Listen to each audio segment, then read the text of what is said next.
नमस्कार दोस्तों। सम्यक संस्कृति की परंपरा और शिल्प कला का 8वीं-9वीं शताब्दी के पश्चात जिस प्रकार ब्राह्मणीकरण हुआ था, उसमें एक प्रमुख नाम गणेश पूजा भी है।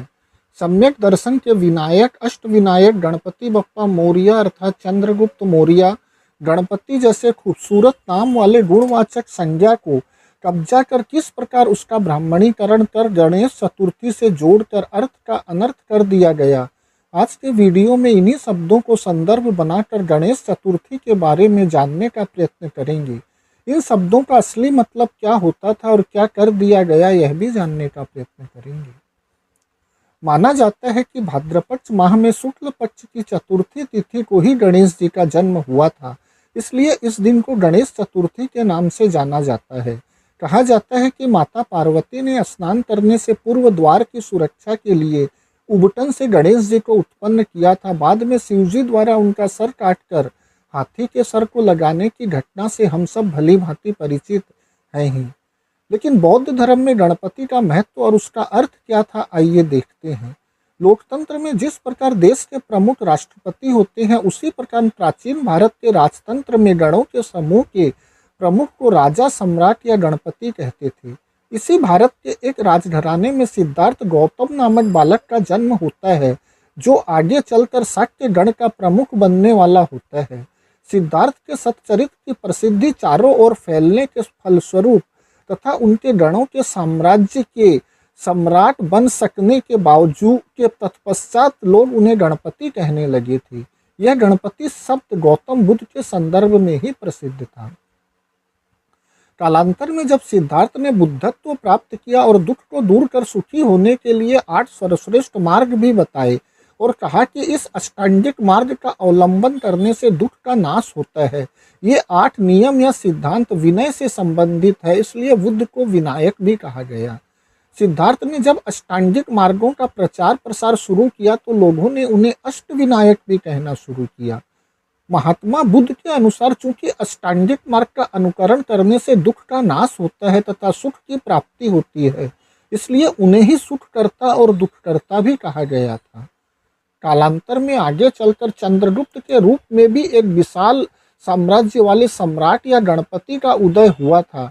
चंद्रगुप्त की ख्याति के कारण लोग उन्हें गणपति बप्पा मौर्य भी कहने लगे थे। यहाँ 2 बिंदु गौरतलब है दोस्तों। पहला बिंदु कि जब बुद्ध लोगों को धर्म का संदेश देते थे, तब उनके उपदेशों में 2 बातों का प्रमुखता से उल्लेख मिलता था, चित्त और मल। चित्त यानी शरीर या मन तथा मल यानी मल। बुद्ध कहते थे कि तुम्हारे शरीर से मल यानी गंदगी और बुराई इत्यादि के निकाल देने पर तुम शुद्ध होकर दुख से मुक्त हो जाओगे। और दूसरा बिंदु है हाथी का, जो कि बुद्ध के जन्म का और बौद्ध धर्म का भी प्रतीक है। इसलिए उपर्युक्त तथ्यों को विकृत कर ब्राह्मणों ने पार्वती के शरीर से मल निकालकर एक बालक के जन्म की कहानी को गढ़ा। इस नए जन्मे बालक को हाथी का स्वरूप देना जरूरी था, इसलिए धूर्तों ने शंकर द्वारा इस बालक की गर्दन कटवाकर उसमें सिर्फ हाथी की ही गर्दन लगवाई, न कि किसी शेर, बैल, घोड़े आदि का। इन सब बातों का तात्पर्य यही है कि गणपति और कोई नहीं बल्कि महात्मा बुद्ध ही है। ब्राह्मणों ने बुद्ध के अस्तित्व को नष्ट करने और अपने हिंदू ब्राह्मणी धर्म को बचाने के लिए 8वीं-9वीं शताब्दी के बाद से काल्पनिक गणेश जी का प्रचार शुरू किया और तरह तरह की कपोल गाथाएं लिखी, पुराण लिखे। विदेशों में भी, मुख्यतः उन देशों में जहाँ जहाँ बौद्ध धर्म पहुंचा था, आज भी हाथी के सर वाले बुद्ध या बोधिसत्व पाए जाते हैं, जिन्हें धूर्त लोग गणेश जी कहकर प्रचारित करते हैं। लेकिन वहाँ के लोग ही इसे गणेश जी नहीं बल्कि एलिफेंट हेडेड बुद्धा के नाम से जानते हैं। उदाहरण के लिए इंडोनेशिया में गणेश की ऐसी छवि है जिसमें वे खोपड़ियों में बैठे हैं। थाईलैंड में ऐसी छवियां हैं जिसमें वे अपने हाथों में हथियार पकड़े हैं, उनके साथ कोई मोदक नहीं जुड़ा है। जापान में ऐसी छवियां हैं जहां 2 आकृतियां अंतरण मुद्रा में पाई जाती हैं, दोनों के सिर हाथी के हैं। इसके अलावा भी कंबोडिया, नेपाल, म्यांमार, चीन, चेक रिपब्लिक, तिब्बत आदि देशों में ऐसी छवियां आम पाई जाती है। आप लोग इन्हें देख भी रहे हैं। इन देशों में पाए हाथी के सिर वाले देवताओं का सिर पार्वती या ब्राह्मणों की गपोड़ गाथाओं से कोई भी लेना देना नहीं है। वे शिव द्वारा पार्वती पुत्र विनायक का सिर काटने और उसके स्थान पर हाथी का सिर लगाने की कहानी से परिचित भी नहीं है। ब्रिटिश काल के पहले तक हिंदुस्तान में गणेश पूजा सार्वजनिक रूप से नहीं थी। 1893 ईस्वी में बाल गंगाधर तिलक ने इसे महाराष्ट्र में सार्वजनिक रूप से मनाने की शुरुआत की थी। इसका घोषित उद्देश्य तो अंग्रेजों के विरुद्ध जन आंदोलनों में लोगों को जोड़ने का था, लेकिन वास्तविक उद्देश्य कुछ और ही था। उस समय मुसलमानों के मुहर्रम जुलूसों में बहुजन आबादी के लगातार बढ़ते प्रतिनिधित्व से ब्राह्मणी समाज घबराया हुआ था।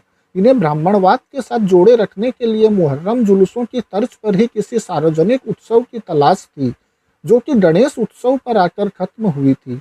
सर्वप्रथम तिलक ने ही केशवजी नाइक चाल सार्वजनिक गणेशोत्सव मंडल की नींव रखी थी।